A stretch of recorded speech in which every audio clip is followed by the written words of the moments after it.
தோண்டி இருக்குன்னு சொன்னவரும் ஏஎஸ்ஐ, தோண்டி இல்லைன்னு சொன்னவரும் ஏஎஸ்ஐ, அப்புறம் அதுக்கு மேலே நிதி தரலைன்னு முடிவு பண்ணதும் அவங்க தான்.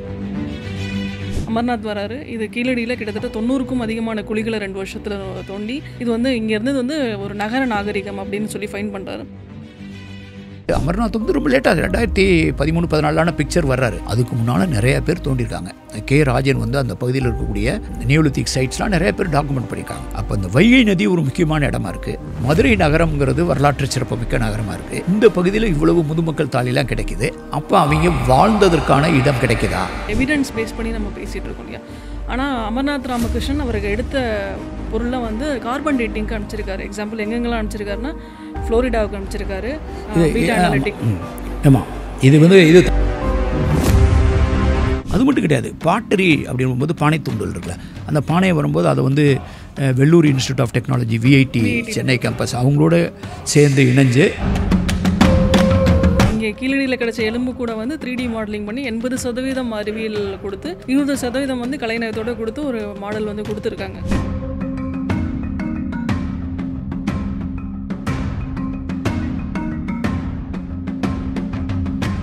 கீழடி தமிழர்களின் தாய்மடி அப்படின்னு நம்ம சொல்லிட்டு இருக்கோம். கீழடியில் தொடர்ந்து ஆராய்ச்சிகள் நடக்கும் அப்படின்னு பார்த்தா கீழடியை சுற்றி தொடர்ந்து அரசியல் தான் நடந்துகிட்ருக்கு. இன்றைய காலகட்டத்தில் கீழடியில் என்ன நடந்துச்சு, கீழடியிலேருந்து நமக்கு கிடைச்ச ஃபைண்டிங்ஸ் நமக்கு நிறைய விஷயங்களுக்கு சொல்லிக் கொடுத்தாலும் அது தொடர்ந்து அரசியலாக்கப்பட்டு இருக்கிறத நம்ம தொடர்ந்து பார்த்துட்ருக்கோம். ஸோ கீழடி பற்றி பேசணும் அப்படின்னா தமிழ்நாட்டில் ரொம்ப விரிவாக பேசக்கூடிய சிலர் தான் இருக்காங்க. கீழடி ஏன் தேர்ந்தெடுத்தாங்கன்னு ஆரம்பித்து கீழடியில் நடந்த ஃபைண்டிங்ஸு, அதுலேருந்து நமக்கு கிடைச்ச ரிசல்ட்ஸு, அதுக்கு அப்புறம் நம்ம சந்திச்சுக்கிட்டு இருக்க ஒரு அரசியல், இந்த பிரச்சனை எல்லாத்தையும் சேர்த்து பேசுகிறதுக்காக இன்றைக்கி நம்ம கூட ஒரு சிறப்பு அழைப்பாளர் வந்திருக்காங்க. ஒரு பண்பாட்டின் பயணம் சிந்து முதல் வைகை வரை நூலோட ஆசிரியர், சிந்துக்குள் புதைந்தாலும் கீழடியில் மீளும் அப்படின்னு சொல்லி கீழடி கொடுத்து தொடர்ந்து பேசிகிட்டு இருக்க திரு பாலகிருஷ்ணன் சார் தான் நம்ம கூட இருக்காங்க. சார் வணக்கம். எப்படி இருக்கீங்க சார்? நல்லா இருக்கேன். இப்போ ஏஎஸ்ஐ வந்து ஒரு ஃபைண்டிங் சொல்கிறாங்க, இதுதான் சரஸ்வதி நதின்னு சொன்னாங்கன்னா நம்ம ஏஎஸ்ஐயை சேலஞ்ச் பண்ண முடியுமா சார் காமனராக? தாராளம் பண்ணலாம். சேலஞ்ச் பண்ணுறதா என்னங்க, இப்போ நீங்கள் வந்து நல்லா யோசிச்சு பாருங்கள். இது அவங்கவுங்க எடுத்துக்கிற விதத்தை பொறுத்து. நான் இதை கீழடியை கூட நீங்கள் யோசிச்சு பாருங்கள். கீழடி அமர்நாத் ராமகிருஷ்ணன் தோண்டி அதில் இது இருக்குது அது இருக்குதுன்னு சொல்லி நிறையா செய்திகள்லாம் வந்து மீடியாலாம் வந்து அதுக்கு பின்னால் வந்து அவரை ட்ரான்ஸ்ஃபர் பண்ண பின்னால் இன்னொரு ஆள் வந்து என்ன சொன்னார், இன்னொருத்தர் வந்து ஒன்றுமே இல்லைன்னு தான் சொன்னார். அப்போ நீங்கள் உங்களுக்கு 2 சாய்ஸு, அவர் ஒன்றும் இல்லைன்னு சொல்லிட்டாருன்னா அவர் சொல்கிறது அது ஏஎஸ்ஐ தானே. தோண்டி இருக்குன்னு சொன்னவரும் ஏஎஸ்ஐ, தோண்டி இல்லைன்னு சொன்னவரும் ஏஎஸ்ஐ, அப்புறம் அதுக்கு மேலே நிதி தரலைன்னு முடிவு பண்ணதும் அவங்க தான். அப்போ அப்படியே விட்டுருந்தீங்கன்னா கீழடி அகழ்வாராய்ச்சி அப்படியே ஊற்றி மூடினது மாதிரி தான். அப்போ அங்கே மதுரையில் இருந்தவங்க, அங்கே சிலர் வந்து வழக்கறிஞர் கனிமொழி போன்றவங்க வந்து கோர்ட்டுக்கு போய் அங்கே மதுரை அமர்வில் நீதியரசர்கள்லாம் வந்து பார்த்து இதில் ஏதோ இருக்குது, இதை தொடர்ந்து தோண்டணும்னு சொல்லி, அது மட்டும் கிடையாது அங்கே ஒரு அருங்காட்சியகம் அமைக்கணும்னு சொல்லி இவ்வளவையும் அந்த ஆர்டரில் போட்டதுனால அதனால தான் அவங்க அனுமதியும் கொடுத்தாங்க. இப்போ நீங்கள் இந்த கோர்ட் ஆர்டர் இல்லாமல் நான் போய் கீழடி தோன்றேன்னு சொன்னால் அனுமதியெலாம் கொடுத்துருக்க மாட்டாங்க. அனுமதி கொடுத்ததே வந்து இந்த கோர்ட் ஆர்டர்னால தான். அப்போ வந்து இது வந்து மக்களுடைய விழிப்புணர்வு தானே. இப்போ மக்களுக்கு விழிப்புணர்வு இல்லாமல் கோர்ட்டுக்கு போயிருப்பாங்களா? மக்கள் போகலைன்னா கோர்ட்டு தீர்ப்பு சொல்லியிருக்குமா? கோர்ட்டு தீர்ப்பு சொல்லலைன்னா தொடர்ந்து தோண்டியிருப்பாங்களா? அப்போ விழிப்புணர்வு தான் நான் பார்க்குற வித்தியாசம். நான்லாம் ரொம்ப இந்த சரஸ்வதியை பற்றி சொல்லிட்டாங்க, கீழடியை பற்றி வெளியிடலாங்கிறதெல்லாம் வருத்தத்துக்குரியதாக இருக்கும், கவலைக்குரியதாக இருக்கும். ஆனால் நான் இதனாலலாம் வரலாறை மாட்டிடணும்னு நான் நம்புறவன் கிடையாது. நீங்கள் நம்புறீங்களா சார்? கீழடி சம்மந்தமாக இந்த பிரச்சனைகள்லாம் வந்தப்போ இந்த நீங்கள் சொன்ன விழிப்புணர்வு வந்து மக்கள்கிட்ட அதிகமாக இருந்துச்சு. நான் அதை எப்படி கம்பேர் பண்ணலாமா அப்படின்னு தெரியல. ஒரு ஜல்லிக்கட்டுக்கு ப்ரொட்டஸ்ட் பண்ண மாதிரி கீழடி தமிழர் தாய்மடின்னு சொல்லிட்டு தாமுவேசாக்கா வந்து இது நடத்தினாங்க. அதே மாதிரி நிறைய இடத்துல தன்னெழுச்சியாக மக்கள் வந்து போராட்டம் பண்ணாங்க, குரல் கொடுத்தாங்க, சமூக வலைதளங்கள் எழுதினாங்க. இப்படி ஒரு எழுச்சி நடந்தது நீங்கள் எப்படி பார்க்குறீங்க? ஆமாம், இது வந்து இதையும் நான் திருப்பி புதுமையாக பார்க்கல. இது வந்து ஒரு தொடர் இயக்கம், நான் புதுமையாக பார்க்கல. இது வந்து ஒரு தமிழ் மக்களுடைய இயல்பாக தான் நான் பார்க்குறேன். நீங்கள் நல்லா யோசிச்சு பாருங்கள். இந்தியா ஃபுல்லாக எல்லா இடங்கள்லையும் தங்களுடைய அடையாளங்களை இழந்து, மக்கள் தங்களுடைய மொழி அடையாளங்களை இழந்து, குஜராத் என்னங்கிறீங்க? குஜராத் என்னுடைய புத்தகத்தில் திராவிட குஜராத் தான் போட்டிருக்கேன். மகாராஷ்டிரான்னு இன்னொரு சாப்டர் போட்டிருக்கேன். அதுக்கு பேர் திராவிட மகாராஷ்டிரான்னு தான் பேர் போட்டிருக்கேன். அந்த திராவிட மகாராஷ்டிராங்கிற பேர் கூட நான் கொடுக்கல. அங்கே வைத்தியநாத் காரே அப்படிங்கிற ஒரு மராத்திக்காரர் ஒரு புத்தகம் எழுதியிருக்காரு. அந்த புத்தகத்தோடைய பேர் திராவிடியன் மகாராஷ்டிரா. நான் அந்த இன்ஸ்பிரேஷன் எடுத்து தான் திராவிட மகாராஷ்டிரான்னு ஒரு தலைப்பும், திராவிட குஜராத்னு என்னுடைய 2 சாப்டர் இருக்குது. ஆனால் அவங்கெல்லாம் மொழி இழந்துட்டாங்களே. இப்போ இந்த குஜராத் பகுதியில் ஒரு காலத்தில் வந்து அதனுடைய அடித்தளம் வந்து திராவிட அடித்தளம் தானே சொல்கிறாங்க. இப்போ எங்கே திராவிட மொழி எங்கே இருக்குது? அப்போ மகாராஷ்டிராவுடைய சப்பால்டன் ஹிஸ்ட்ரியே பிளேஸ் நேம்ஸுடைய சப்பால்டனே வந்து தமிழோடு தொடர்புடைய திராவிட மொழிகளோடு தொடர்புடைய தான் நிறைய பேர் எழுதியிருக்காங்க. இப்போ அங்கே எந்த மொழி இருக்குது? அப்போ இந்த மொழியை இழந்துட்டாங்கல்ல. மண்பாண்டம் அதை பேஸ் பண்ணி நீங்கள் ஆமாம், இல்லை பண்பாட்டம் இல்லை, அங்கே ஊர் பெயர்கள், அங்கே கூடிய லாங்குவேஜில் இருக்கக்கூடியது, உறவு முறை பெயர்கள், கின்சிப் டேர்ம் எல்லாத்தையும் பயன்படுத்தி நிறைய பேர் கட்டுரை எழுதியிருக்காங்க. மகாராஷ்டிராவையும் குஜராத்தை பற்றி சங்காலியா எழுதியிருக்காரு, மகாராஷ்டிரா பற்றி சவுத் ஒர்த் எழுதியிருக்காரு. இதை பற்றி நிறைய பேர் எழுதியிருக்காங்க. இது ஒரு புதிய விஷயம் கிடையாது. அப்படின்னா இத்தனை பேர் தங்களுடைய மொழியெல்லாம் இழந்து எல்லா மொழிக்கலப்புக்கும் ஆளானதுக்கு பின்னாலேயும் சங்க இலக்கியம் தனக்கான ஒரு எதிர்வினையை, தன்னுடைய தன்னியல்பை, இயல்பான திணை மரபு கோட்பாட்டை தொல்காப்பியம் பேசுதுன்னு சொன்னால், அது வரைக்கும் தன்னை விட்டு கொடுக்காமல் தொடர்ந்து இயங்கிக்கிட்டு இருக்குன்னு சொன்னால், பக்தி இலக்கிய காலத்தில் கூட இந்தியாவுக்கு தமிழ்நாடு சொல்லி கொடுத்தது தான் அதிகம். இந்த பக்தி அப்படின்னு சொல்கிற மரபே கூட இந்த ஆழ்வார் நாயன்மாரின் மூலமாக ஒரு மறுமலர்ச்சியை கொண்டு வந்து இந்தியாவில் முன்னிறுத்தது தமிழகம் தான். ஆக தமிழ் இந்திய பண்பாட்டு துணைக்கண்ட பண்பாட்டினுடைய பங்களிப்பு அப்படின்னு எடுத்தால், சிந்துவெளியில் இருந்தபோது தொல்தமிழ் தொன்மங்களும் திராவிட மொழி குடும்பமும் அதன் what you call civilisational commencement, அந்த ஒரு நகர்மய நாகரிகத்தினுடைய தோற்ற புள்ளிக்கு அது சான்றாகவும் பங்களிப்பாளராகவும் இருந்திருக்கு. அப்போ வரலாற்று காலகட்டத்தில் அதுதான் எதிரொலிக்குது. திணை மரபு கோட்டாகவும் தொல்காப்பியமாகவும் சங்க இலக்கியமாகவும். பக்தி இலக்கிய காலத்தில் இது ஒன்று தனி இயல்போடு அது ஒலிக்குது. அப்புறம் அது வந்து பாறையில் எழுத்தாகுது, பானைக்கு இருளாகுது, அப்புறம் ஏட்டுச்சூடியில் வருது, அதுக்கு பின்னால் அச்சுக்கலையில் புத்தகமாகி நம்ம தான் அதிகம் புத்தகங்கள் பண்ணுறோம். இப்போ இணையத்தில் இருக்கோம். ஆக நான் இதை ஒரு தொடர் இயக்கமாக பார்க்குறேன். இந்த விழிப்புணர்வே கொண்டு அதனுடைய தோற்றத்துண்மை தொடரும் இளமை அதனுடைய ஒரு பகுதியாக தான் பார்க்குறேன். ஆனால் இவங்கெல்லாம் வழக்காடு மன்றத்துக்கு போனாங்க அப்படின்னு நினச்சி பார்க்கும்போதே ரொம்ப மகிழ்ச்சியாக இருக்குது. இல்லைன்னா நம்ம இதை இழந்திருப்போம். இப்போ நம்ம அமர்நாத் ராமகிருஷ்ணன் பற்றி பேசலான்னா, அமர்நாத் வராரு. இது கீழடியில் கிட்டத்தட்ட 90க்கும் அதிகமான குழிகளை 2 வருஷத்தில் தோண்டி இது வந்து இங்கேருந்து வந்து ஒரு நகர நாகரிகம் அப்படின்னு சொல்லி ஃபைன் பண்ணுறாரு. ஒரு ப்ரிலிமினரி ரிப்போர்ட்டை வந்து சப்மிட் பண்ணுறாரு ஏஎஸ்ஐக்கு. அதுக்கப்புறம் என்ன நடந்துச்சு அப்படிங்கிறது தெரியும், அப்படியே நிப்பாட்டுறாங்க. அதுக்கப்புறம் ஸ்ரீராமனுங்கிற ஒருத்தர் வந்து அங்கே கொண்டு வராங்க. ஸ்ரீராமன் வந்து 10க்கும் கம்மியான ஒரு குழிகளை மட்டுமே தோண்டிட்டு இங்கே பெருசாக ஒன்றும் இல்லைன்னு சொல்கிறாங்க. அப்படியே கட் பண்ணால் சட்ட போராட்டம்லாம் நடத்தி நம்ம அதுக்கப்புறம் தமிழ்நாடு கவர்மெண்ட் அதை டேக் ஓவர் பண்ணுறாங்க. தொடர்ச்சியாக வேலைகள் நடந்துகிட்டு இருந்துச்சு. இன்றைக்கி வந்து 10ஆம் கட்ட அகலாய்வு வரைக்கும் நடந்துகிட்டு இருக்கு இல்லையா? ஸோ ஸ்ரீராமன் அப்படிங்கிற ஒரு கேரக்டர் நம்ம எடுத்து பார்த்தோன்னா, அது யாரோ ஒருத்தவங்களுக்கு சொல்லப்பட்ட ஒரு விஷயத்த ஸ்ரீராமன் வாயிலாக சொல்லியிருக்காங்களா? ஒன்றுமே இல்லைன்னு. நான் ஒரு இண்டிவிஜுவலை பற்றி பேசுகிறத விட லோகேஸ்வரி, நான் எப்படி பார்க்குறேன் கான்டெக்சுவலாக. இப்போ வந்து அமர்நாத் ராமகிருஷ்ணன் வந்து மதுரைக்கு பக்கத்தில் ஒரு நகரத்தை கண்டே பிடிச்சிருவேன் அப்படின்லாம் வந்து உறுதிமொழி ஏற்றுக்கிட்டுலாம் வரல. அவர் இயல்பாக வர்றாரு. அவர் வந்து அவருக்கு ஒரு கேள்வி, அந்த கேள்வி எனக்கு வந்திருக்கு. 2010 வந்து நான் கொற்கை வஞ்சி தொண்டி வளாகம் அப்படிலாம் செம்மொழி மாநாட்டில் பேசும்போதோ, 2012 வந்து high west low east dichotomy Dravidian பேரடைம்னு எழுதும்போதோ, 2016 வந்து சிந்துவெளி பண்பாட்டின் திராவிடம் அடித்தளம் எழுதும்போதோ கீழடி இல்லை. அவர் வந்து திறந்த மனதோடு தான் வந்திருக்காரு. அவர்கிட்ட ஒரு கேள்வி இருந்திருக்கு. இது வந்து ஒரு அகழ்வாராய்ச்சியாளரோட தொடர்ச்சியை தான் அவர் காமிச்சிருக்காரு. இது வரைக்கும் தோன்றினது எல்லாமே புதைவிடங்கள், அதாவது புதைக்கப்பட்ட பரியல் கிரவுண்ட்ஸை தான் தோண்டியிருக்காங்க. ஆதிச்சநல்லூர் எல்லா இடத்துலையும். முதுமக்கள் தாலினா என்ன? இறந்து போனவங்கள புதைக்கிறது. அது கருப்பு சிவப்பு பாண்டம், அதில் இரும்பு பயன்பாட்டு பொருள்கள்லாம் இருக்குது. அப்போ இதுக்கெல்லாம் பேர் கொடுத்துட்டாங்க. இரும்பு காலம், பெருங்கல் காலம், அப்புறம் மெகாலித்திக் பீரியட். அந்த பாட்ரிக்கு பேர் மெகாலித்திக் பாட்ரி. அது கருப்பு சிவப்பாக இருக்குது, பிளாக் அண்ட் ரெட் வாட்டர். அதோட கதையை முடிச்சாச்சு. இப்போ ஒரு மனுஷனுக்கு கேள்வி வருமா இல்லையா? ஒரு நல்ல ஆய்வாளனுக்கு அந்த கேள்வி தான் வரும். இத்தனை பேரை புதைச்சிருக்காங்களே, அவங்க எங்கடா வாழ்ந்தாங்க? இந்த கேள்வி வருமா வராதா? இந்த மனுஷன் அதை தேடுறார். அவர் தேடும்போது எங்கே தேடலாம் அப்படிங்கும்போது நிறைய விஷயங்கள் வந்து வைகை நதிக்கரையும் இந்த தாமிரபரணி பகுதியெலாம் நிறைய கிடச்சிருக்கு. KN ராமச்சந்திரன் நிறைய பேர் ஸ்டடி பண்ணியிருக்காங்க. இவர் வந்து அமர்நாத் வந்து ரொம்ப லேட்டாக 2013-14 பிக்சர் வர்றாரு. அதுக்கு முன்னால் நிறைய பேர் தோண்டியிருக்காங்க. K. ராஜன் வந்து அந்த பகுதியில் இருக்கக்கூடிய நியோலித்திக் சைட்ஸ்லாம் நிறைய பேர் டாக்குமெண்ட் பண்ணியிருக்காங்க. அப்போ இந்த வைகை நதி ஒரு முக்கியமான இடமா இருக்குது. மதுரை நகரம்ங்கிறது வரலாற்று சிறப்புமிக்க நகரமாக இருக்குது. இந்த பகுதியில் இவ்வளவு முதுமக்கள் தாலிலாம் கிடைக்கிது. அப்போ அவங்க வாழ்ந்ததற்கான இடம் கிடைக்குதா அப்படின்னா ஹேபிடேஷன் சைட் அப்படின்னு பேர். பரியல் சைட்டிலுக்கு ஹேபிடேஷன் சைட் இருக்குமா அப்படின்னு தேடுறார். அதில் ஒரு 293 இடத்த வச்சு ஐடென்டிஃபை பண்ணுறாரு. வைகை நதியினுடைய 2 பக்கம். அதில் இவர் வந்து கீழடியை தேர்ந்தெடுக்கிறார். அதுக்கு முன்னாலேயே கீழடியை பற்றி ஒரு 1976 ஒரு பாலசுப்ரமணியர் ஆசிரியர் போகிறவங்க வரவங்கள்ட்டெல்லாம் சொல்லிகிட்டு இருக்காரு, எல்லாத்துக்கும் லெட்டர் எழுதுறாரு, இங்கே எது கிடச்சிது அது கிடச்சிது. இவர் திங்க் பண்ணுறதுக்கும் இந்த வைகை நதிக்கு பக்கத்தில் இருக்கிறதுக்கும் இந்த இடம் ஃபிட் ஆனதுனால இவர் யதார்த்தமாக தேர்ந்தெடுத்து தோண்ட புதிய விஷயங்கள் வருது. அதில் ரகசியம் என்ன இருக்குது? இப்போ நீங்கள் 100 வருஷம் 150 வருஷத்துக்கு பின்னால் ஊடகங்கள் இல்லாத காலத்தில், அலைபேசிகள் இல்லாத காலத்தில் யாராவது ஒரு ரகசியமாக தோண்டிட்டு ரகசியமாக வச்சுக்கிட்டு ஊறுகாய் போட்டுட்ருக்கலாம். 2013, 14, 15 இவர் 293 இடத்தையும் பார்த்து அதில் மேப்பு போட்டு திருப்பி தோண்ட ஆரம்பிக்கும் போது மதுரைக்காரன் போகத்தானே செய்வான். போகும்போது கையில் செல்ஃபோன் எடுத்துகிட்டு தானே போவான். அவன் தோண்டிக்கிட்டு இருக்கான்னு அதை படம் எடுக்க தானே செய்வான். எடுத்தவன் கேட்பான்ல, இதில் என்ன கிடச்சிதுன்னு கேட்பான்ல பத்திரிக்காரன். அப்போ கேட்கும்போது அவர் பதில் சொல்கிறாரு. பதில் சொல்லும்போது அவர் சொல்கிற விஷயமெல்லாம் வேறு வித்தியாசமாக இருக்குது.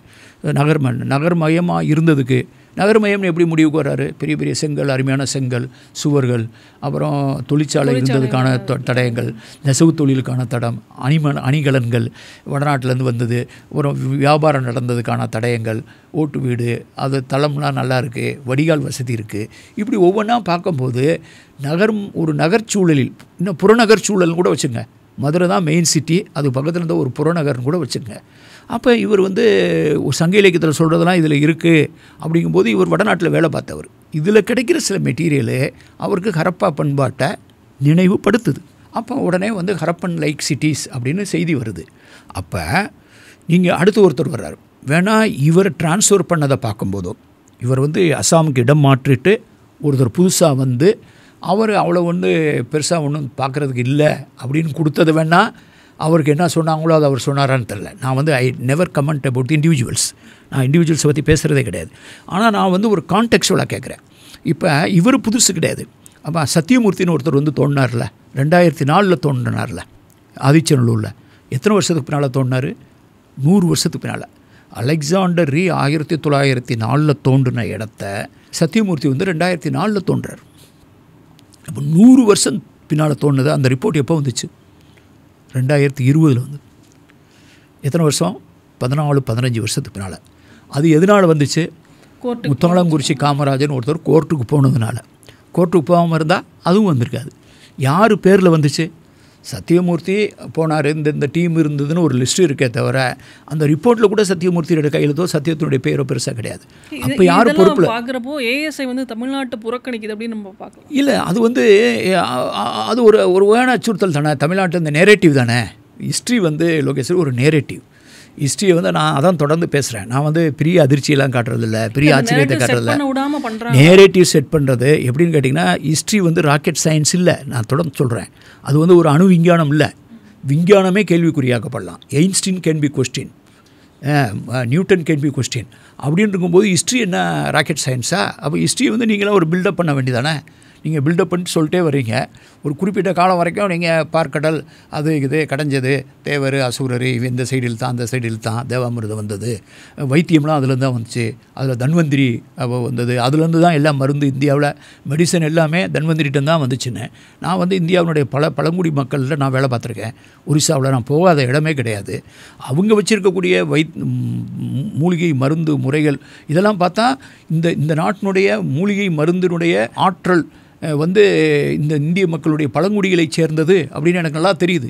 இப்போ நீங்கள் நல்லா யோசிச்சு பாருங்கள். சிந்துவெளி மாதிரி ஒரு நகரம் கட்டணும், மொகஞ்சோதரா, ஹரப்பா. அந்த நகரத்தை எப்படி கரெக்டாக ஒரு கிரிட் அயன் பேட்டர்னில் சந்து ஒரு தெரு இன்னொரு தெருவாக பெர்பெண்டிகுலர் வெட்டுறது மாதிரி அதை அவ்வளவு தெளிவாக வடிவமைக்கிறான் தான். அவனுக்கு ஒரு ஜியாமெட்ரி நாலேஜ் இல்லாமல் எப்படி பண்ண முடியும்? அவனுக்கு அந்த சென்ஸ் எப்படி வரும்? சென்ஸ் ஆஃப் டைரக்ஷன், திசைகள், இதுக்கு எல்லாத்துக்கும் அவனுக்கு ஒரு அஸ்ட்ரானமி தேவைப்படுது. அதான் நான் சில இடங்களில் நான் பேசும்போது சொல்லியிருக்கேன். சிந்துவெளியில் வானவியலை பற்றிய அறிவு இருந்ததென்றால் அந்த அறிவு சமூகம் சார்ந்தது. வானவியலுடைய தோற்றம் என்னவாக இருந்திருக்கும்? இந்த நட்சத்திரம் இந்த இடத்துல இருந்ததுன்னா மழை வந்தாலும் வராமல் போயிடும், வறட்சி வந்துடும் அப்படின்னா பொதுவாக அந்த வெள்ளிங்கிற விண்மீனை பற்றி சொல்லுவாங்க. வெள்ளி இந்த தெற்கு பக்கத்தில் போனால் இந்த அறிகுறி அந்த குறின்னு. அப்போ அவனுடைய கவலையெல்லாம் மழை வருமா, மழை வராமல் போகுமா, அல்லது வறட்சி வந்துருமாங்கிறதுல இது சோசியாலஜி சென்ட்ரிக், சமூகம் சார்ந்த வானவியல் அறிவு. அந்த அறிவை ஒரு நகரத்தை எழுப்புறதுக்கும் தெருவு அமைக்கிறதுக்கும் எல்லாத்துக்கும் அவன் பயன்படுத்தியிருப்பான். ஸோ அதான் சிந்துவெளி விட்ட இடமும் சங்க இலக்கியம் பயன்படுத்தியிருப்பான். அப்போ அதே அறிவு வானவியல் வந்து ஒரு சமூகம் சார்ந்தது இல்லாமல் தனி மனிதர் சார்ந்து வரும்போது அப்போ தான் ஜாதகம் கணிக்கிறது அப்படின்னு வரும். அதுலேயும் குறிப்பாக நமக்கு என்ன நடக்க போகுதுங்கிற கவலை வந்து ஒன்றுமே இல்லாதவனை விட நிறையா இருக்கிறவனுக்கும் மன்னர்களுக்கு தான் அந்த கவலை இருக்கிறதே அதிகமாக இருக்கும். அவன் கட்டத்துறைக்கு கட்டம் சரியில்லை இந்த மாதிரி சொல்ல வேண்டியதான். அப்போ அவருக்கு கட்டம் சரியில்லைன்னா அவர் கவலைப்படுவார். அப்போ நீங்கள் வந்து ஒரு சமூகம் சார்ந்த வானவியல், ஒரு தனி மனிதர்கள் சார்ந்த, அதிலும் குறிப்பாக செல்வந்தர்கள் மன்னர்கள் சார்ந்த ஜாதகமாக மாறும்போது, ஜோசியமாக மாறும்போது அதான் அஸ்ட்ரானமிக்கும் அஸ்ட்ராலஜிக்கும் வித்தியாசம். கிரகங்கள் சூழலாம் ஆக வந்து சிந்துவெளி வந்து ஒரு வாழ்வியல் சார்ந்த ஒரு நடைமுறை, ஒரு யதார்த்தமான ஒரு அவன் வியாபாரம் பண்ணுறான், அவன் ஜாலியாக இருக்கான், காதில் நகை போட்டிருக்கான், அவன் ஆண்களே நல்லா சீவிருக்கான், அவன் ஹேர்பின் மாதிரி குத்திருக்கான், அவன் நல்ல ட்ரெஸ்ஸு போட்டிருக்கான், பூ போட்ட ட்ரெஸ்ஸு போட்டிருக்கான், பெண்கள்லாம் கையில் வளையல் போட்டிருக்காங்க.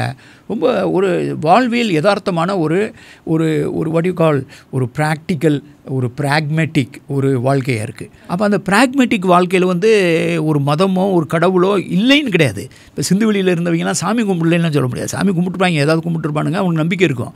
ஆனால் அது வந்து not the central theme of the life. அது வந்து வாழ்க்கையினுடைய மையப்பொருள் அல்ல. இப்போ இதை நீங்கள் தேடி பார்க்குறாங்க. சங்க இலக்கியம் ஏன் நான் வந்து விட்ட இடம் தொட்ட இடம்னு ஏன் பேசுகிறேன்? சங்க இலக்கியத்தெல்லாம் போகிற போக்கில் ஒருத்தன் சொல்கிறான், வெள்ளி எங்கே இருந்தாலும் எனக்கு என்னடா, வெள்ளி எங்கே இருந்தாலும் எனக்கு என்ன, அது வந்து கிழக்கில் தோன்றி மேற்கில் போனால் என்ன, மேற்கில் தோன்றி கிழக்கில் போனால் என்ன, தெற்குலேருந்து வடக்க போனால் என்ன, வடக்குலேருந்து தெற்க போய் திரும்பி வராமல் அங்கேயே செட்டில் ஆகிட்டால் கூட எனக்கு என்னடா, என்னுடைய தலைவன் இருக்காண்டா, அவன் பார்த்துக்குருவான்னு ஒரு கவிதை எழுதுகிறான், சங்க இலக்கியத்தில் எழுதுகிறான்.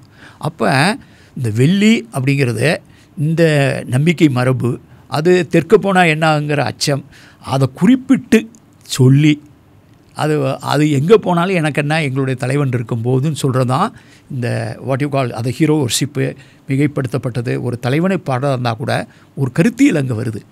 அந்த கருத்தியலில் வந்து படைப்பு கடவுள் கருத்தியல் சங்க இலக்கியத்தினுடைய மையப்பொருள் இல்லை. நீங்கள் திணை சார்ந்த தான் தொல்காப்பியம் சொல்லுது. குறிஞ்சிக்கு ஒரு கடவுள், முல்லைக்கு ஒரு கடவுள், இப்படி தான் சொல்லுது. அப்புறம் தாய் தெய்வ வழிபாடு இருக்குது. எந்த கடவுளும் உட்காந்து படைச்சதா எங்கேயுமே இல்லை. அப்படின்னு இருக்கும்போது இந்த தொடர்ச்சி இப்போ நீங்கள் கொஸ்டின் பண்ணுறீங்களே, இப்போ இந்த சிந்துவெளி மட்டும் வராமல் இருந்தோம்னா நம்மளாம் அதெல்லாம் பேசிகிட்டு இருப்போமா? சிந்துவெளி வந்ததுனால தான் நமக்கு அந்த ஆர்வம் வருது. அது கீழடி சிந்துவெளியை நினைவு எங்களை மாதிரி ஆளுங்க வந்து இந்த அகழ்வாய்வு இல்லாமலே இடப்பெயர் இந்த ஆய்வு பண்பாட்டு ஆய்வுகளை வச்சு அந்த முடிவுக்கு வர்றோம். இப்போ அகழாய்வு அதை நிறுவுது. ஒருத்தர் வந்து ஒன்றுமே இல்லைங்கிறாரு. அதுக்கு பின்னால் தமிழ்நாடு வந்து நீதிமன்ற ஆணையின்படி எடுக்கும்போது இன்றைக்கி 10 வரைக்கும் வந்துருச்சு. ஒரு அருங்காட்சியகமே அங்கே நிற்கிது. அதில் வந்து அது 4லேருந்து 8லேருந்து வரைக்கும் தோணுனதெல்லாம் அங்கே கிடக்கு. அப்படிங்கும்போது எதை அறிவியலை தான் நம்பணும், தரவை மட்டும்தான் நம்பணும். ஆனால் அதை பேஸ் பண்ணி அறிவியலும் தரவையும் பேஸ் பண்ணி ஒரு ரிப்போர்ட் அமர்நாத் ராமகிருஷ்ணன் சப்மிட் பண்ணுறாரு. ஆனால் அதுக்கும் வந்து போதிய ஆதாரங்கள் இல்லை, இன்னும் நாங்கள் ஆதாரங்கள் அவர்கிட்ட கேட்டிருக்கோம் அப்படின்னு சொல்லி மத்திய அமைச்சரே சொல்கிறாரு இல்லையா? போதிய ஆதாரங்கள் இல்லை அப்படிங்கிற மாதிரி. போதியதுங்க அதான் அமர்நாத் ராமகிருஷ்ணன் நான் சரியாக தான் கொடுத்துருக்கேன் அப்படிங்கிற மாதிரி அவர் தெளிவாக சொல்லிடுறாரு. எந்த ப்ரொஃபஷனலும் அப்படி தான் சொல்லுவாங்க. அப்போ என்னுடைய ப்ரொஃபஷன் இருக்குல்ல, நான் வந்து ஒரு குடிமை பணியில் இருக்கேன்னா I consider that I am well qualified. நான் என்னுடைய துறை சார்ந்து முடிவுகளை எடுக்க எனக்கு கொடுக்கப்பட்ட எந்த பணி அது வந்து நான் வந்து டிசாஸ்டர் மேனேஜ்மெண்ட்டில் நிறையா ஒர்க் பண்ணியிருக்கேன். புயல் வெள்ளங்களை சமாளிச்சிருக்கேன், வறட்சியை சமாளிச்சிருக்கேன், இதில் அனுபவம் இருக்குது. தேர்தல்களை நடத்தியிருக்கேன் இந்த நாடு முழுவதும். நிதித்துறை செயலாளராக இருந்து பட்ஜெட் எழுதியிருக்கேன். அப்போ எனக்கு கொடுக்கப்பட்ட வேலையில் நான் ஒரு குடிமைப்பணி அதிகாரியாக எனக்கு ஒரு ப்ரொஃபஷனல் ப்ரைடு உண்டு. எனக்கு அந்த ப்ரைடு, நான் ஒரு குடிமைப்பணி என் தொழில் எனக்கு தெரியும்னு இருக்குது.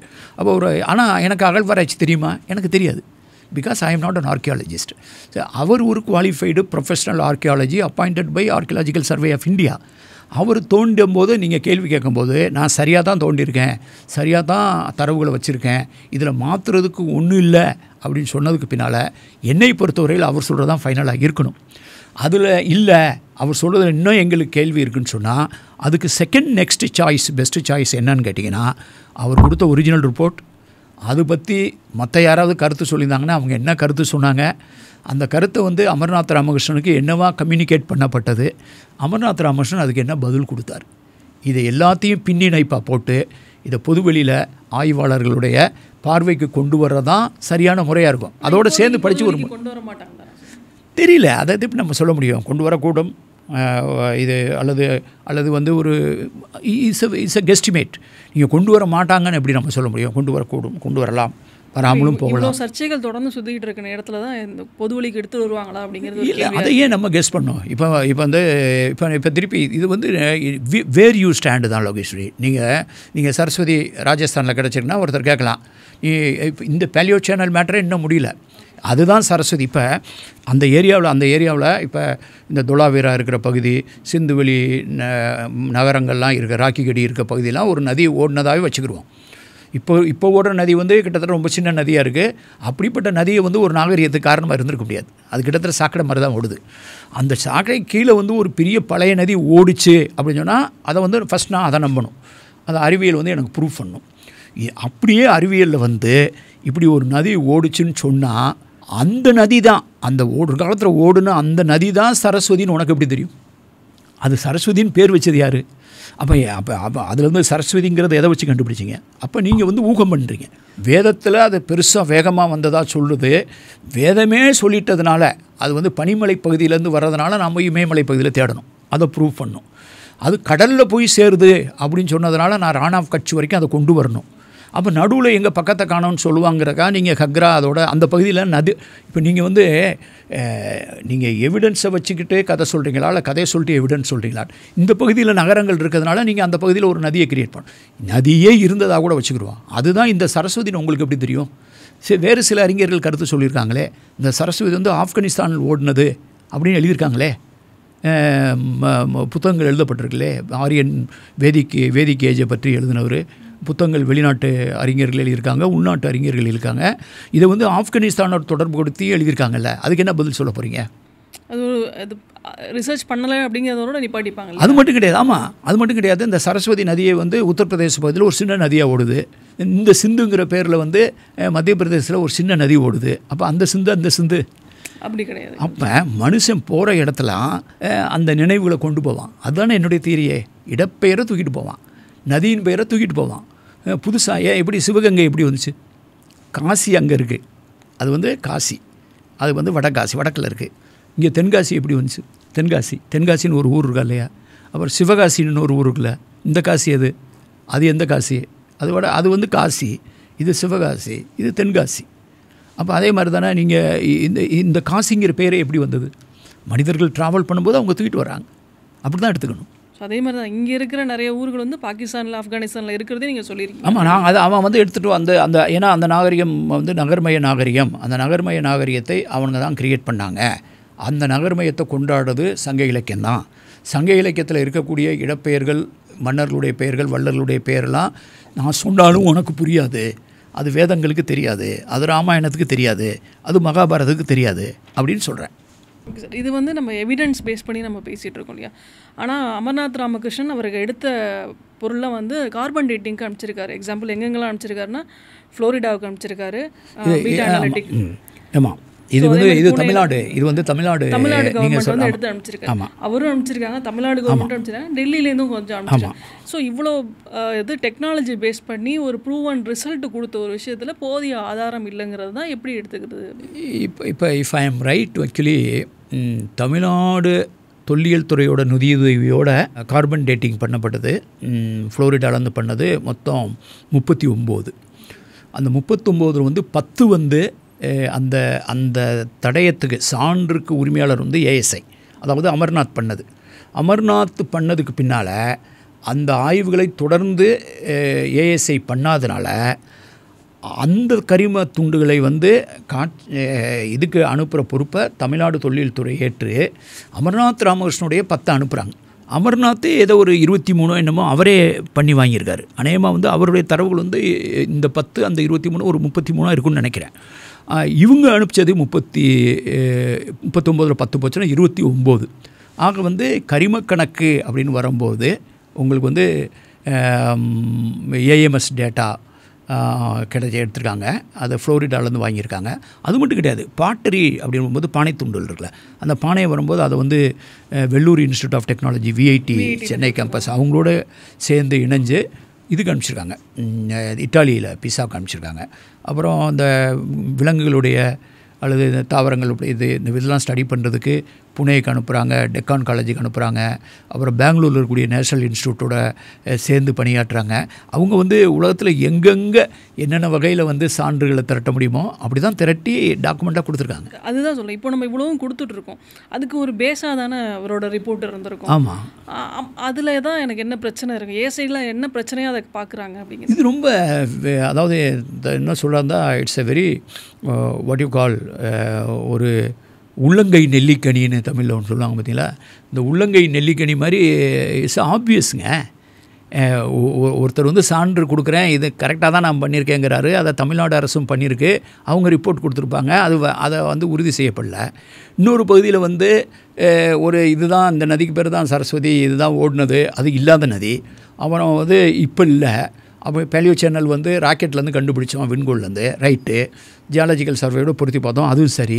ஆனால் அதுதான் சரஸ்வதின்னு யார் சொன்னால்? சரி, அதுதான் மகாபாரத ஏஜ்னு எதை வச்சு கண்டுபிடிச்சிங்க? கரிம கணக்கா?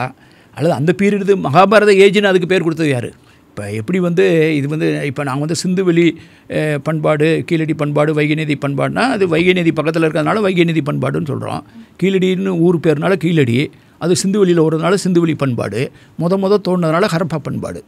இதை எதை வச்சு மகாபாரதம் இல்லை? அதெல்லாம் திருப்பி கேட்குறல, பகட கை கிடச்சிச்சா?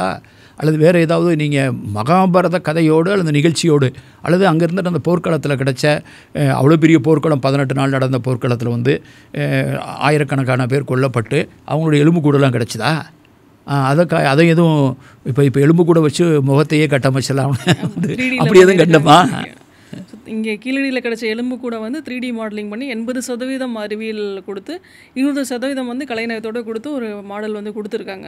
ஸோ அதுதான் இப்போ 2 நாளாக தொடர்ந்து பேசிக்கொள்ளாயிட்டு இருக்குது இல்லையா? ஆமாம், அதான் நான் இதிலெலாம் பார்த்தேன், இந்த ஊடகங்கள்லாம் பார்த்தேன். அதில் வந்து அதை வந்து யூகேயில் தான் அதை வந்து வெளிநாட்டுக்கு தான் அனுப்பிச்சு அங்கே இருக்கிற லேபரேட்டரியில் தான் டெஸ்ட் பண்ணியிருக்காங்க. மதுரை காமராஜர் பல்கலைக்கழகத்தில் அங்கே தான் அந்த மரபணு இந்த மாதிரி விஷயங்கள்லாம் ஒரு ஆய்வுக்கூடத்தை நிறுவியிருக்காங்க. அதுக்கு ஒரு பின்னணி இருக்குது. அந்த மதுரை காமராஜர் பல்கலைக்கழகத்தில் சேர்ந்தவங்க வந்து முதல்ல ப்ரொஃபஸர் பிச்சப்பன் இருந்தார், இப்போ குமரேசன் அவர் பேர், இப்போ இருக்கிறவர் அவர் வந்து இப்போ பண்ணிகிட்டு இருக்காரு. பார்த்துருங்க, அவர் இப்போ அண்மையில் கூட ஒரு பேட்டி கொடுத்தார், ரொம்ப நல்லா நம்ம இதில் கூட பேசினார், நம்ம பன்னாட்டு கருத்தரங்கில் கூட. அப்போ வந்து அந்த மரபணு ஆராய்ச்சியில் வந்து அந்த மைக்ரோபாலஜி டிபார்ட்மெண்ட்டு மதுரை காமராஜர் பல்கலைக்கழகத்தில் அந்த டிபார்ட்மெண்ட்டு ரொம்ப புகழ்பெற்ற டிபார்ட்மெண்ட். அதனுடைய தொடர்ச்சியாக இப்போ வந்து தமிழ்நாடு தொழில் துறை சார்பாக அங்கே வந்து நிறுவியிருக்காங்க.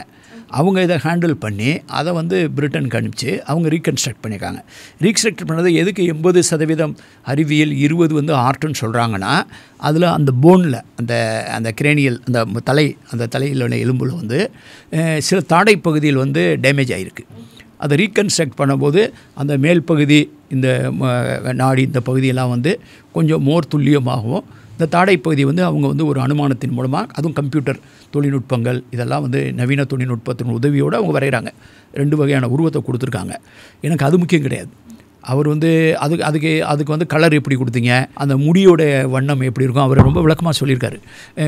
முடி வந்து நீங்கள் வந்து ஒரு மாதிரி பிளாண்ட் ஹேராக கொடுக்க போகிறீங்களா, அல்லது கொஞ்சம் செம்பட்ட முடியை கொடுக்க போகிறீங்களா, அல்லது ரொம்ப கருகருன்னு இருக்க மாதிரி முடி கொடுக்குன்னா அதுக்கு வந்து ஒரு ஆல்கிரதம் பண்ணி அது சயின்ஸ் துணையோட இப்போ கூடிய வாழும் மக்களுடைய பல்வேறு வகையான இப்போ இருக்கக்கூடிய வாழும் மக்களை அதில் வந்து ஆவரேஜ் என்னவாக இருக்கும் அப்படிங்கிற மாதிரி ஒரு வண்ணம். அதே மாதிரி பிக்மெண்டேஷன், ஸ்கின் பிக்மெண்டேஷனில் அது எல்லாமே வந்து ஒரு சயின்டிஃபிக்காக பண்ணியிருக்காங்க. ஆனால் எனக்கு அது முக்கியம் கிடையாது. அவர் வந்து முடி வந்து கருப்பாக இருந்துச்சா, அவர் வந்து முகம் வந்து குழிவாக இருந்ததா, மூக்கு எப்படி இருந்துச்சா, கொஞ்சம் அப்படி பார்த்திங்கன்னா கொஞ்சம் நேசல் இதெல்லாம் கூட கொஞ்சம் ஷார்ப்பாக இருக்கிற மாதிரி இருக்கும், இப்போ இருக்கிறத விட ஒரு மாதிரி இருக்கும். அப்போ அதை கூட சிலர் வந்து கருத்தெல்லாம் தெரிவிச்சிருக்காங்க. எனக்கு அது முக்கியம் கிடையாது. ஆனால் இந்த ஆய்வுகள், இந்த மரபு வழி ஆய்வுகள் கொண்டு வர உண்மையை நான் சொல்ல கேட்டிங்கன்னா, அவங்க என்ன சொல்கிறாங்க, இந்த எலிமெண்ட்டில் இந்த இதில் பார்த்திங்கன்னா 3 எலிமெண்ட் இருக்குதுன்னு சொல்கிறாங்க. ஒன்று வந்து ப்ரிடாமினன்ட்லி சவுத் இண்டியன், அதாவது பெருவாரியாக தென்னிந்திய மரபு வழி சார்ந்தது, மரபணு சார்ந்தது, பெருவாரியாக ப்ரிடாமினன்ட். அதுக்கடுத்து வந்து ஈரான் பகுதியிலிருந்து வந்த வேட்டையாடுதல் மற்றும் உணவு சேகரித்தல், அதாவது ஹண்டர் அண்ட் ஃபுட் கேதரர்ஸ்னு பேர். இதே வந்து டோனி ஜோசப் புக்லாம் சொல்லும் போது இயர்லி ஃபார்மர்ஸ்ன்னு சொல்லுவாங்க. அதில் 2 கருத்து வேறுபாடு உண்டு. சிலர் வந்து ஈரான் பகுதியிலிருந்து வந்தவங்க, அப்போ இருந்தது வந்து வேட்டையாடுதல் உணவு சேகரித்தல்ங்கிற நிலையில் தான் இருந்தாங்க. அவங்க விவசாயத்தை கொண்டு வரலைங்கிற ஒரு கருதுகோள். அப்படின்னா அதனுடைய நோக்கமே கூட விவசாயம் வந்து இங்கே தோன்றலைன்னு ஆயிரும் அப்படிங்கிறது கூட இருக்கலாம்.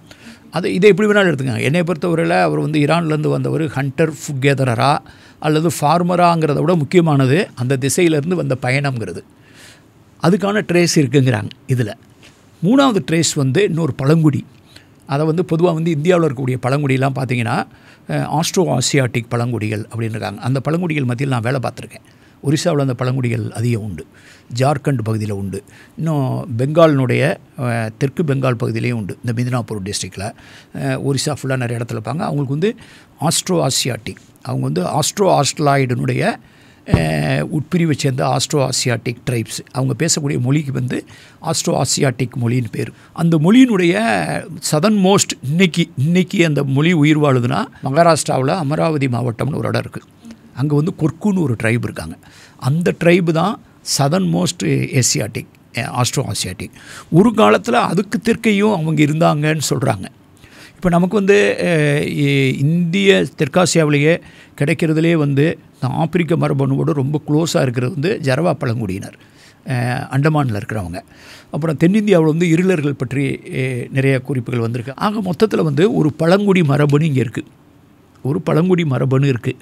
அப்புறம் தென்னிந்திய மரபணு அப்படின்னு சொல்லி ஏஎஸ்ஐ அப்படின்னு சொல்லி ஏன்சியன் சவுத் இந்தியன் பெருவாரியாக இருக்குது.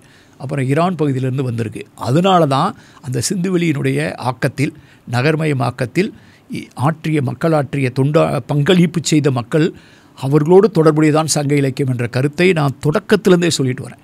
இந்த சிந்துவெளி விட்ட இடம் சங்க இலக்கியம் தொட்ட இடம் சொல்கிறது வந்து ஒரு முழக்கம் அல்ல, அது ரொம்ப நாள் 30 ஆண்டுகள் அதுக்குள்ளேயே தலையை விட்டு இருந்ததனுடைய புரிதல். ஸோ நிறைய விஷயம் நீங்கள் இதை பற்றி பேசிகிட்டு இருக்கீங்க. இப்போது கீழடியை பற்றி மட்டும் நம்ம எடுத்துக்கிட்டோம்னா, கீழடி இப்போ பேஸாக வச்சு கொந்தகை, மணலூர், அகரம், இதை இந்த இடத்துல எல்லா இடத்துலையும் தமிழ்நாடு தொல்லியல் துறை தொடர்ந்து வந்து அகலாறு வச்சு பண்ணிட்டுருக்காங்க. 10ஆம் கட்டம் தாண்டி போயிட்டுருக்கு. தமிழ்நாடு தொல்லியல் துறையும் தமிழ்நாடு அரசும் கீழடிக்கு ரொம்ப முக்கியத்துவம் தராங்க, நிறைய பார்த்துட்ருக்கீங்க. இதை நீங்கள் எப்படி பார்க்குறீங்க? அடுத்தடுத்த விஷயங்கள் எப்படி நடக்கும்னு நினைக்கிறீங்க கீழடி பார்த்து? அவங்க கீழடியில் வந்து கீழடி தான் வந்து கீழடி தமிழரின் தாய்மடிங்கிற மாதிரி அது ஒரு வாட் யூ கால் ஒரு கிராவிடேஷனல் புல், ஒரு சென்டர் ஆஃப் கிராவிட்டி மாதிரி அல்லது ஒரு மையப்புள்ளி மாதிரி ஆயிடுச்சு. ஏன்னா மக்கள் அந்த கீழடி வந்ததுக்கு பின்னாலேயும் அந்த அருங்காட்சியம் வந்ததுக்கு பின்னாலேயும் ஆயிரக்கணக்கான தமிழர்கள் வந்து அங்கே போயிட்டே வந்துட்டுருக்காங்க. அப்போ அது வந்து ஒரு முக்கியத்துவம் பெறுவதில் சந்தேகமே கிடையாது, ஒரு மிகப்பெரிய இடம். ஆனால் அங்கே மட்டும் பண்ணல. இப்போ தமிழ்நாட்டிலேருந்து சிவகலையில் பண்ணாங்க, கொற்கை பகுதியில் பண்ணிருக்காங்க. அப்புறம் வந்து பொற்பனைக்கோட்டையில், வெப்புக்கோட்டையில், பொற்பனைக்கோட்டைக்கெலாம் நான் போயிட்டு வந்தேன், புதுக்கோட்டை பக்கத்தில். இது மாதிரி நிறைய இடங்களில் நடக்குது. ரொம்ப நாளைக்கு முன்னாலேயே கொடுமணல் நடந்தது. தமிழ்நாடு அகழ்வாராய்ச்சி வந்து கிருஷ்ணகிரி பக்கத்தில் மயிலாடும்பாறையில் பண்ணியிருக்காங்க. மயிலாடும்பாறை, வெப்புக்கோட்டை நிறைய இடத்துல பண்ணுறாங்க. தமிழ்நாடு தொல்லியல் துறை வந்து 1961 தொடங்கப்பட்டது. அதான் இந்தியாவினுடைய மாநில அரசின் சார்பாக தொடங்கப்பட்ட one of the earliest initiative. அதை தொடர்ந்து பண்ணிகிட்ருக்காங்க. நிறைய நேரங்களில் வந்து அது வந்து எஃபிகிராஃபியில் நிறைய கவனம் போயிட்டு இருந்தது. இந்த கல்வெட்டு இந்த மாதிரி இதில் வந்து எஃபிகிராஃபி சென்ட்ரிக்காக இருந்தது. அப்புறம் அகழாய்வு நடந்தது, இல்லைன்னு சொல்ல முடியாது. ஆனால் இப்போ அகழாய்வு வந்து ஒரு மையப்புள்ளிக்கு வந்திருக்கு. இது சரியான நகர்வு. இதை நான் மிக மகிழ்ச்சியோடு வரவேற்கிறேன். இந்த கீழடி இனிஷியேட்டிவ் வந்து தொடர்ந்து முன்னெடுக்கப்பட வேண்டும்.